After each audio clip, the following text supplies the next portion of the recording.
జనసేనలో అసంతృప్తులు మొదలయ్యాయి. బొలిశెట్టి సత్యనారాయణ అసంతృప్తితో రగిలిపోతున్నారు. దశాబ్దం సమయం ధనాన్ని వెచ్చించాను, కానీ పోటీ చేసే అవకాశం ఇవ్వలేదని ఆవేదన వ్యక్తం చేశారు.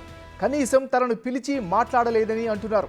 పార్టీ సిద్ధాంతం కోసం 10 ఏళ్లు పనిచేస్తే ఇదేనా దక్కింది అని చెప్తున్నారు.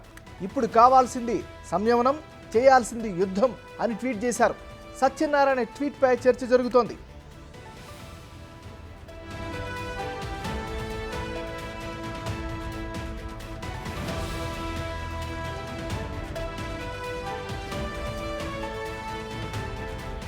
బ్రిటన్లో పొలిటికల్ బ్రేకింగ్ న్యూస్ చూస్తున్నాం. జనసేనలో అసంతృప్తులు మొదలయ్యాయి. బొలిశెట్టి సత్యనారాయణ అసంతృప్తితో రగిలిపోతున్నారు. దశాబ్ద కాల సమయాన్ని, ధనాన్ని వెచ్చించాను, కానీ పోటీ చేసే అవకాశం ఇవ్వలేదని ఆవేదన వ్యక్తం చేస్తున్నారు. కనీసం తనను పిలిచి మాట్లాడలేదని అంటున్నారు. పార్టీ సిద్ధాంతం కోసం 10 ఏళ్లు పనిచేస్తే ఇదేనా దక్కింది అని ఆవేదన వ్యక్తం చేస్తున్నారు. అయితే ఇప్పుడు కావాల్సింది సంయమనం, చేయాల్సింది యుద్ధం అని ట్వీట్ చేశారు. సత్యనారాయణ ట్వీట్పై చర్చ జరుగుతోంది.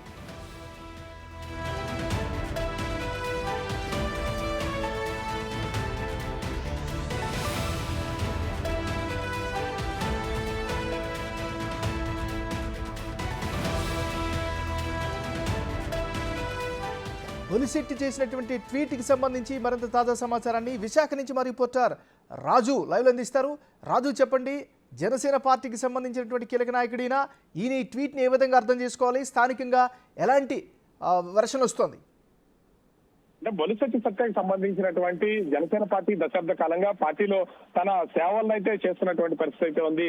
2024 ఎన్నికలకి సంబంధించి ఇప్పుడు సీట్ల పంచాయతీ ప్రతి పార్టీలోనూ జరుగుతున్నటువంటిదే మనం చూస్తున్నాం. కానీ పొత్తులో భాగంగా టీడీపీ, బీజేపీతో పొత్తులో ఉన్నటువంటి జనసేన పార్టీకి సంబంధించి ఇప్పటికే నాయకులు ఎక్కువ మంది ఉన్నా వాళ్ళు ఎక్కడెక్కడ పోటీ చేయాలనేది సందిగ్ధం నెలకొంది.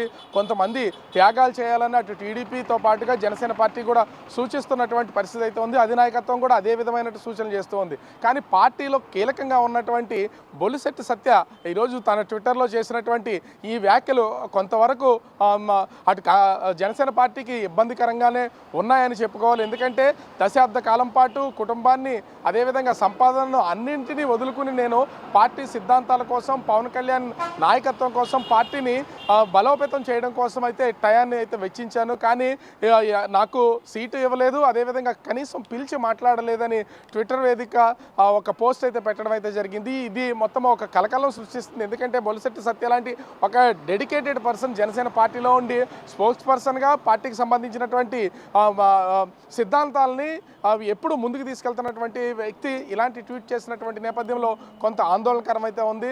ఎందుకంటే నా మొత్తం సంపాదన అంతా వదులుకున్నాను, కుటుంబానికి దూరంగా ఉన్నాను, పార్టీ కోసమే తను ఇప్పటి వరకు పనిచేస్తూ ఉన్నాను, పిలిచి మాట్లాడితే బాగుండు అనేది దీని సారాంశంగా ఉంది. కాకపోతే దాన్ని సవరిస్తూ బొలిశెట్టి సత్య ఫేస్బుక్లో మరొక పోస్ట్ పెట్టడం అయితే జరిగింది.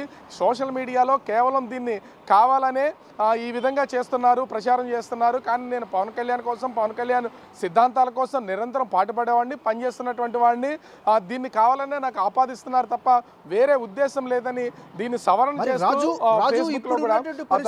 సత్య ఒక ట్వీట్ అయితే పెట్టిన. జనసేన అధిష్టానం ఆయన్ని పిలిచి మాట్లాడే అవకాశం ఉందా? అంటే ఖచ్చితంగా ప్రస్తుతం అయితే బొలిశెట్టి సత్య మంగళగిరిలో ఉన్నటువంటి పార్టీ కార్యాలయంలోనే ఉన్నాడు. పవన్ కళ్యాణ్ సమక్షంలోనే ఉన్నటువంటి పరిస్థితి అయితే ఉంది. మరి కొద్దిసేపట్లో పవన్ కళ్యాణ్తో చర్చించే అవకాశం కూడా ఉంది. కానీ ఈ ట్వీట్ ఎందుకు చేశారు అనేది మాత్రమే ఇప్పుడు ఎవరికి అర్థం కానటువంటి పరిస్థితి. ఎందుకంటే ఎన్నికలు వస్తున్నటువంటి నేపథ్యంలో నాకు గుర్తింపు లేదు, కానీ పవన్ కళ్యాణ్ కానీ పార్టీకి సంబంధించినటువంటి అధినాయకత్వం కానీ చెప్తున్నది ఒకటే, మన ప్రభుత్వం వస్తుంది, మన ప్రభుత్వంలో అందరికీ న్యాయం చేస్తామని చెప్తున్నారు తప్ప నేను ఎప్పటి నుంచో పార్టీ కోసం దశాబ్ద కాలంగా పూర్తి స్థాయి పార్టీకి సంబంధించినటువంటి కార్యకర్తగా, నాయకుడిగా పనిచేస్తున్నా కూడా గుర్తించలేదు, అంటే కనీసమైనటువంటి గుర్తింపు లేదనేది ఆయన ఆవేదన అయితే ఈ ట్విట్టర్ ద్వారా చేసినటువంటి ట్వీట్లో వ్యక్తమైనటువంటి పరిస్థితి అయితే కనిపిస్తుంది. ముఖ్యంగా దశాబ్ద కాలం అన్నింటినీ, కుటుంబాన్ని, ముఖ్యంగా ప్రతి ఒక్కరు రాజకీయాలకు వెళ్ళినప్పుడు డబ్బుల్ని ఖర్చు పెడుతుంటారు, డబ్బులు నాశనం చేసుకున్నా అని చెప్తూ ఉంటారు. కానీ ఇక్కడ దానికి ఇంకొక మాట యాడ్ చేసి కుటుంబాన్ని కూడా నేను వదిలిపెట్టుకున్నటువంటి పరిస్థితి అయితే ఉంది. ఉంది. కనీసం పార్టీ నన్ను గుర్తించలేదు, పిలిచి మాట్లాడుంటే గౌరవంగానే ఉండేదనేది ఆయన ఆవేదన వ్యక్తం చేసినటువంటి పరిస్థితి అయితే ఉంది. కానీ వెంటనే అటు బిగ్ టీవీతో పాటు ఇతర వాళ్ళు కూడా బొలిశెట్టి సత్యని వివరణ అడిగే ప్రయత్నం అయితే చేస్తే నేను మరొక ఫేస్బుక్లో దీనికి సంబంధించి వివరణ ఇచ్చాను, సోషల్ మీడియాలో కావాలని చేస్తున్నారు, నేను పవన్ కళ్యాణ్ కానీ ఆ పార్టీని కానీ వదిలే ప్రసక్తి అయితే లేదు, పదవుల కోసం కాదు, మా అధినేత ఏం చెప్తే అది చేస్తానని ఆ ధోరణిలో ప్రస్తుతం అయితే బొలిశెట్టి సత్య చెప్పినటువంటి పరిస్థితి అయితే ఉంది. కానీ ముందస్తుగా ఆలోచించి చేశారా, ఎలాంటి ఆలోచన లేకుండా తనలో ఉన్నటువంటి ఆవేదనని వ్యక్తపరచడం కోసం, అధినేతకు తెలియజేయడం కోసం ఈ విధమైనటువంటి ట్వీట్ చేశారా తెలియదు. ఎందుకంటే కనీసం పార్టీకి సంబంధించినటువంటి కీలకమైనటువంటి వ్యక్తిగా, పార్టీ సిద్ధాంతాలని అటు మీడియా ముఖంగా బయటికి తీసుకెళ్తున్నటువంటి వ్యక్తిగా, ప్రతిపక్షాల నుంచి అటు అధికార పక్షం నుంచి దాన్ని ఫేస్ చేస్తున్నటువంటి వ్యక్తిగా బొలిశెట్టి సత్యకి ఒక ఆవేదన అయితే ఉంది. కానీ దాన్ని పవన్ కళ్యాణ్ గుర్తించలేదనేది ఆ ట్విట్టర్ ద్వారా చేసినటువంటి ట్వీట్లో అర్థమవుతుంది. మరి పవన్ కళ్యాణ్ ఏ విధంగా స్పందిస్తారనేది మరి కొద్దిసేపట్లో తెలిసే అవకాశం అయితే ఉంది. ఈ ట్వీట్ని దానికి సరి చేస్తూ, సవరణ చేస్తూ మరొక పోస్ట్ పెట్టినటువంటి బొలిశెట్టి సత్య పవన్ కళ్యాణ్ కలిసిన తర్వాత ఏ విధమైనటువంటి వివరణ ఇస్తారనేది మాత్రం వేచి చూడాల్సినటువంటి పరిస్థితి అయితే ఉంది. MNR. Right, thank you Raju.